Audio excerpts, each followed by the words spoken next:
Hello বন্ধুরা, কেমন আছো? আশা করি সবাই ভালো আছো। আজকে দুপুরের মেনুতে কী আছে? এই হচ্ছে ডাল, অড়হরের ডাল, পাঁচফোড়ন, তেজপাতা, শুকনো লঙ্কা সম্বার।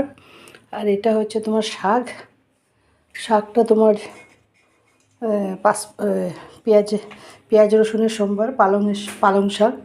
দেখো, বেগুনটাকে ভেজে নিয়েছি, পরে রসুন আর পেঁয়াজ দিয়ে শাকটা দিয়ে একটু নাড়াচাড়া করে একটু সামান্য জল দিয়েছি, বেগুনটা দিয়ে নামিয়ে নিয়েছি। আর এটা হচ্ছে চিংড়ি মাছের মালাইকারি। দেখো, আলুটার চিংড়ি মাছটা ভেজে নিয়েছি, তারপর কাঁচা লঙ্কা, পেঁয়াজ, রসুন, একটু আদা, একটু নারকেলের দুধ দিয়ে এটাতে মগজ আর কাজু বাটাও দিয়েছি, দিয়ে ভালো মতন কষিয়ে তারপর জল দিয়ে যখন ফুটে উঠেছে চিংড়ি মাছ আর আলুটা যে ভেজে রেখেছিলাম দিয়ে গরম মশলা ঘি দিয়ে নামিয়ে নিয়েছি। এটা ফুলকপি আলু ভাজা, ফুলকপি আর বেগুন ভাজা, সরি।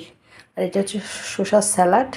আর এটা হচ্ছে ছোটো মাছের চচ্চড়ি, কাঁচা লঙ্কা, পেঁয়াজ আর রসুন বাটা, পাঁচফোড়ন আর পেঁয়াজ